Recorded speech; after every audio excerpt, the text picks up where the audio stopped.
특검을 왜 거부합니까? 죄 졌으니까 거부하는 겁니다. 근데 이 사람들은 왜 안 합니까? 진상을 밝히고 조사를 하면 감옥에 가기 때문에 못하는 겁니다. 박정훈 대령을 항명죄로 엮은 그는 누구인가? 여러분들 뭐 다 아실 거예요. 예, 제가 굳이 이름은 얘기하지 않겠습니다. 왜냐하면 너무나 많은 분들이 보기 때문에 제가 그 사람 이름을 얘기하는 순간 다 아시긴 해도 굉장히 큰 뒷감당을 해야 하기 때문에 제가 이름은 얘기하지 않겠습니다. 여러분들이 다 아실 거예요. 자, 어제 제가 뭐라고 얘기했습니까? 어제 방송 못 보신 분들을 위해서 설명을 하겠습니다. 여러분, 최수근 상병 사망사건과 관련해서 해병대에서 수사를 했습니다. 수사단장이 박정훈 대령입니다. 이분이 이 임성근 사단장 책임이라고 못 받고 임성근 사단장과 또 다른 책임자 해서 총 9명을 경찰에 넘기기로 했습니다. 그게 2023년 7월 30일까지의 상황이죠. 근데 7월 31일 아침에 대통령실 회의에서 윤석열이가 경로하면서 임성근을 왜 넣었냐 이렇게 얘기했다는 거죠. 그러니까 최고 책임자에 대해서 책임을 묻지 말아라. 지금 이렇게 나온 거죠. 이거는 뭐 너무나 황당한 국기문란 사건이라고 해도 과언이 아니죠. 대통령이 범죄 혐의자를 두둔하고 수사처벌 받지 말게 하라 이렇게 지시한 거 아니겠어요? 이거에 대해서 박정훈 대령은 이건 부당한 짓이기 때문에 따를 수 없다라고 했어요. 자, 그런 박정훈 대령을 항명죄로 엮은 주인공이 누군가? 이종석 국방부 장관, 김계환 해병대 사령관. 아닙니다. 이분들은 아니에요. 예, 그들이 비겁하게 윤석열 편에 서서 박정훈 대령 혼자 이렇게 고초를 겪게 만든 면은 있어도 이 박정훈 대령을 항명죄로 엮진 않았어요. 그러면 항명죄를 누가 엮었을까? 어제 제가 이야기를 했습니다. 윤석열과 같은 나이지만 서울대 법대에 뒤늦게 들어가서 사법시험 준비했고 그렇게 해서 합격한 다음 나중에 사법시험 구수한 윤석열과 사법연수원 23기 동기가 된 사람이다. 이렇게 썰을 전했습니다. 자, 이 내용은 어떻게 발설됐느냐? 5월 21일에 공수처에 출석한 박정훈 대령의 변호인 김정민 변호사가 취재진과 만나서 전혀 공직에 있지 않은 대통령의 최측근인 의외의 인물이 배후로 지목되고 있다 이렇게 밝혔습니다. 제가 영상을 어제 보여드렸죠. 이 사람이 누굴까? 저는 오늘 이름을 얘기하진 않겠습니다. 그 점을 여러분들이 양해해 주시기 바랍니다.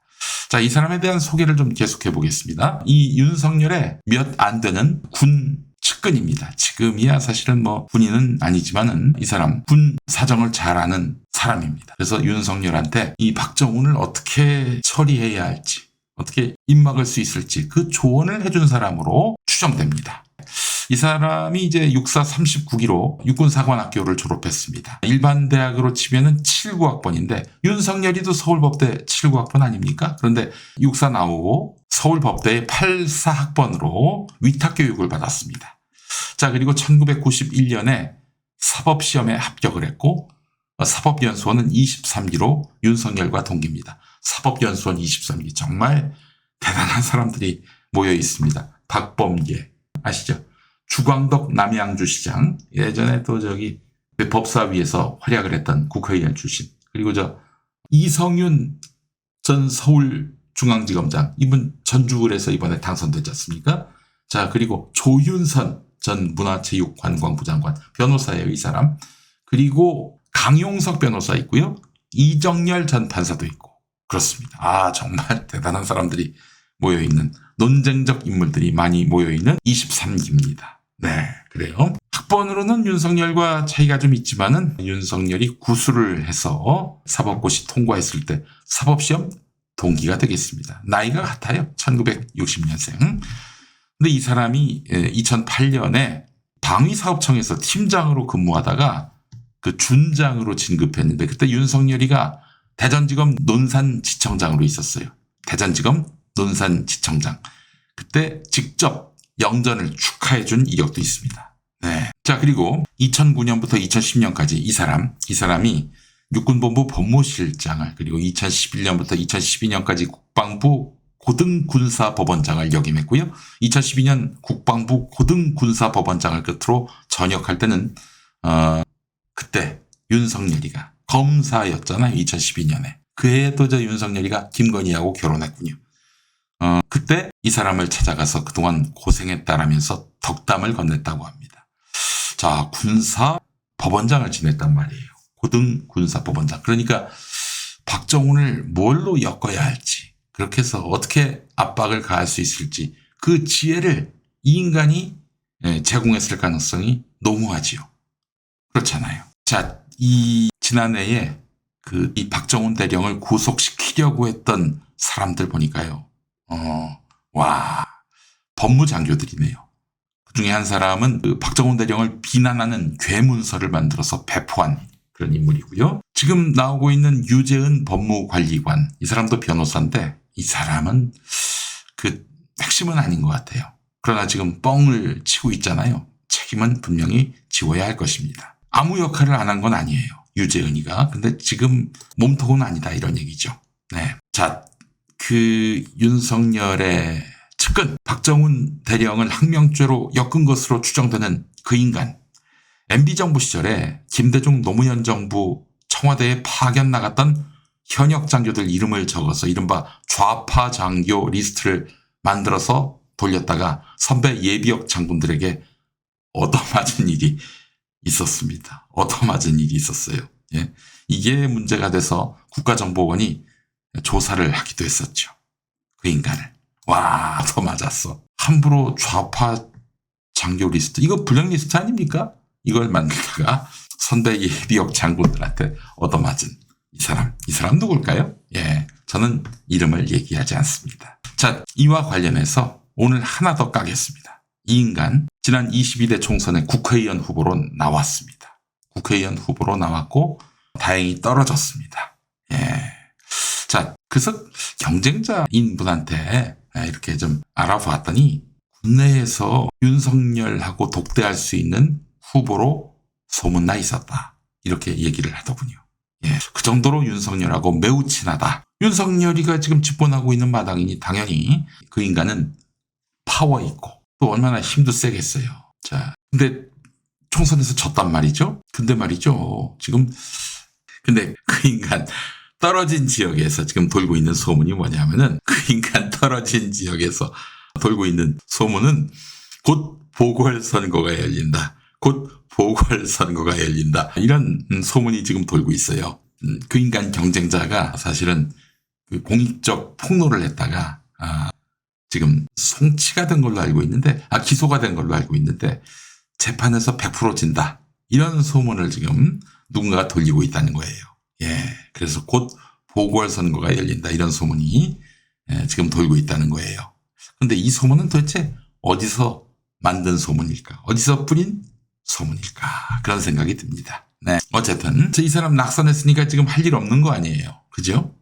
그래서 국방연구원 원장으로 내정됐다는 소문도 지금 돌고 있습니다. 국방연구원 원장 KIDA 국방연구원 원장으로 지금 내정된 상태라고 알려져 있습니다. 만약에 이 인간이 개입된 게 맞다면 박정훈 대령 항명죄로 엮은 배후에 이 인간이 있다면은 이거는 핵폭탄급 사건이 될 것입니다. 핵폭탄급. 자, 그리고 말이죠. 이 인간의 이름이 말이죠. 열린공감 TV에 지금 취재인데 일부 알려드리겠습니다. 김충식 아시죠? 김충식. 충식이 형. 윤석열한테 장인으로 불리고 또 최은순의 내연남인 그런 김충식 수첩에서 이 사람 이름이 발견됐다고 합니다. 이 사람과 그 김건희 일가가 오랫동안 관계가 있는 걸로 파악이 돼요. 예, 왜 그랬을까? 제가 추정하기로는 군사보호구역 땅 정보 이거를 그 인간이 알려준 게 아닌가 그런 짐작을 하게 만듭니다. 자, 그런데 또 이런 견해도 있습니다. 이 인간이 원래 떠벌리는 걸 좋아한대요. 자기 과시가 심하다고 합니다. 그래서 총선 기간에 주변 사람들한테 자신이 윤석열과 연수원 동기면서 친하다 이렇게 내세우면서 그러면서 자기가 이 해병대 사건 처리 방향을 조언하고 그게 대통령 판단에 영향을 끼쳤다는 식으로 말했을 개연성도 있다는 거죠. 한마디로 자가 발전했을 가능성도 있다는 거예요. 실질적으로 박정훈 대령을 항명죄로 엮은 데 있어서 그가 어떤 역할을 했는지 이거는 특검이 가동되면은 아마 그것도 규명이 될 겁니다. 그렇잖아요. 박정훈 대령을 지금 이렇게 항명죄로 엮어서 고초를 겪게 만든 이자의 실체도 분명히 규명을 해야 하는 것입니다. 아, 서정필 기자님 들어오셨네. 죄송해요. 서 기자님 지금 취재하고 있는 건데 제가 먼저 깠네. 예. 그러니까 이 문제가 보통 심각한 문제가 아니다라는 거예요, 여러분. 이거는 열린공감TV가 끝내 여러분들께 보도할 겁니다. 네.